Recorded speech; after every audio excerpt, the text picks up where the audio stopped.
Assalamualaikum warahmatullahi wabarakatuh.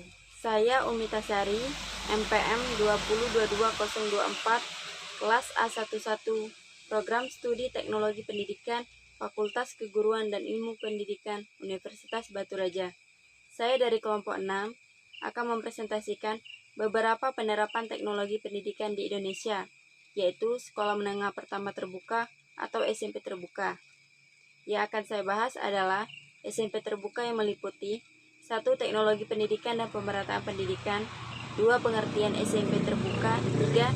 Tujuan SMP terbuka, 4. Landasan hukum SMP terbuka, 5. Peran SMP terbuka dalam pemerataan pendidikan. Teknologi pendidikan dan pemerataan pendidikan. Teknologi pendidikan adalah studi dan etika praktek yang melibatkan orang, gagasan, prosedur, peralatan dan organisasi untuk memfasilitasi pembelajaran dan meningkatkan kinerja melalui penciptaan, penggunaan, dan pengaturan proses dan sumber daya teknologi dalam rangka untuk memecahkan masalah belajar manusia. Pemerataan pendidikan menjadi tugas besar bagi dunia pendidikan dalam rangka untuk mewujudkan tujuan bangsa kita, yaitu mencerdaskan kehidupan bangsa. Pemerataan pendidikan tidak hanya terbatas pada memberikan hak pendidikan seluruh warga negara. Namun, pemerataan pendidikan juga terkait dengan mutu pendidikan, perlakuan yang berbeda karena perbedaan latar belakang, dan pemerataan hasil perolehan pendidikan, sehingga memiliki kesempatan bersaing yang sama tanpa tebang pilih. Menurut saya, sistem terbuka adalah jalan terbaik untuk membantu siswa yang memiliki kendala dalam jarak, pembangunan infrastruktur daerah, dan juga perkembangan ekonomi. Pendidikan terbuka dapat menjadi langkah awal dalam mencapai tujuan negara Indonesia, yaitu mencerdaskan kehidupan bangsa dengan kondisi pembangunan yang masih kurang merata, seperti sekarang. Siswa harus memiliki kemandirian belajar dan merupakan salah satu ciri yang paling cocok untuk sistem pendidikan terbuka. Pengertian sekolah menengah pertama terbuka atau SMP terbuka. SMP terbuka ditinjau dari struktural kelembagaan sekolah, merupakan pendidikan kompensatorik, yaitu pengganti yang statusnya paralel dengan lembaga yang ada, bukan pelengkap, komplementer, atau penambah suplementer. SMP terbuka adalah sekolah lanjutan tingkat pertama yang dirancang khusus untuk melayani para siswa pada usia 12-17 tahun yang tidak dapat mengikuti pelajaran seperti biasa pada SMP reguler karena alasan ekonomi, transportasi, kondisi geografis, atau kendala waktu untuk membantu orang tua mereka bekerja. Jenis pekerjaan dalam membantu orang tua yang mereka lakukan pada umumnya sesuai dengan kadar kemampuan mereka. Misalnya, membantu orang tua di kebun, bekerja di sawah, ladang, warung, menyemir sepatu, menjajalkan koran, yang hasilnya mereka gunakan untuk menambah keuangan keluarga atau ditabung sendiri. Berbagai ragam kendala tersebut merupakan fenomena dan gambaran secara nyata dari kebanyakan siswa di SMP terbuka yang sebenarnya tetap berkeinginan untuk belajar hingga meraih jenjang pendidikan yang lebih tinggi. Tujuan sekolah menengah pertama terbuka atau SMP terbuka. Tujuan dari sistem SMP terbuka adalah sebagai salah satu upaya atau subsistem pendidikan pada jenjang SLTP untuk membantu lulusan SD dan MI yang karena faktor sosial, ekonomis, geografis, waktu, dan lain sebagainya tidak dapat mengikuti pendidikan pada jenjang SLTP. Tujuan dari institusional SMP terbuka adalah 1.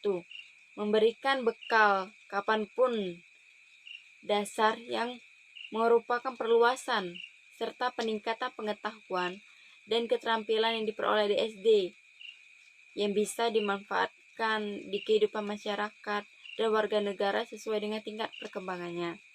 Yang kedua, mempersiapkan siswa untuk hidup dalam bermasyarakat. Yang ketiga, sekolah menengah pertama terbuka yang merupakan subsistem sekolah memiliki ciri-ciri atau karakter antara lain siswanya lebih banyak belajar mandiri, gurunya berbagai peran orang atau narasumber lain, baik yang ada di sekitar lingkungan siswanya maupun terpisah jauh. Sumber belajarnya bervariasi dengan bentuk utama bahan yang dikemas untuk belajar mandiri, misalnya modul. Mempertimbangkan kondisi dan karakteristik siswa dalam penyelenggaraan belajar pembelajaran. Kegiatan belajar pembelajaran tidak terjadwal pada tempat dan waktu yang ketat dan memanfaatkan lingkungan tempat tinggal anak didik sebagai sumber belajar. Jadi, SMP terbuka itu dalam waktu proses belajar mengajar boleh dimanapun tempat untuk belajarnya, misalnya di balai desa, di langgar, atau di gedung yang tidak berguna, bisa saja, atau di tempat yang rindang seperti di taman dan lain sebagainya. Landasan hukum SMP terbuka. 1. Landasan filsafat SMP terbuka.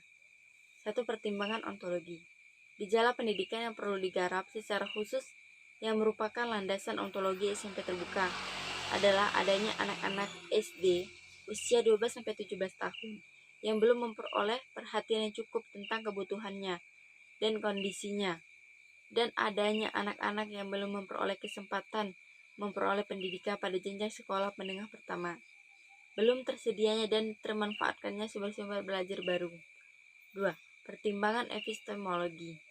Secara legal, keberadaan SMP terbuka berasal dari kebijakan pemerintah untuk memperoleh kesempatan belajar.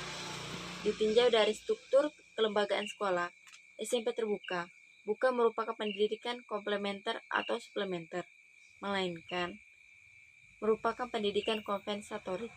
Pendidikan komplementer adalah yang melengkapi pendidikan sekolah yang ada, seperti misalnya kursus komputer atau kursus mengetik dan lain-lain, yang merupakan program kode dan ekstrakurikuler.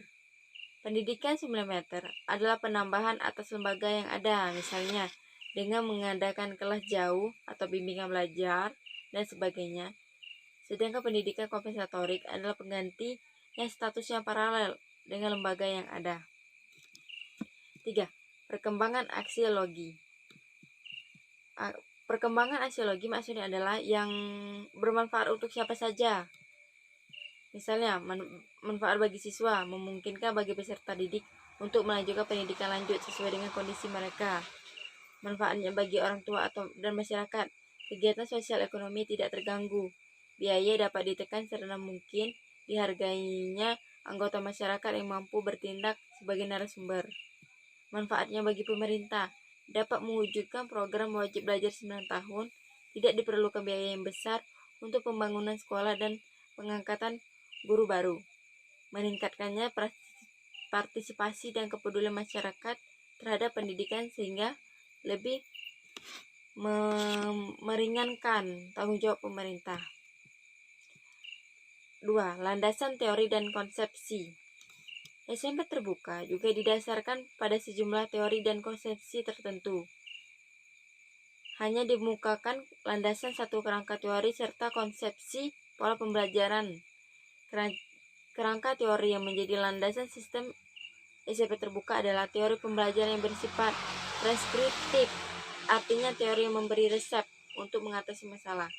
Kerangka teori ini mengandung 3 variabel, yaitu kondisi, perakuan, dan hasil. Kerangka teori tersebut dapat dijelaskan. Karakteristik siswa meliputi pola kehidupan sehari-hari, keadaan sosial ekonomi, kemampuan membaca, dan sebagainya. Karakteristik pelajaran meliputi tujuan apa yang ingin dicapai dalam pelajaran tersebut dan apa hambatan untuk pencapaian. Berdasarkan penjelasan landasan SMP terbuka, maka landasan hukum, landasan filsafat, dan landasan teori dan konsep merupakan landasan utama dari SMP terbuka. Landasan hukum berupa kebijakan-kebijakan pemerintah.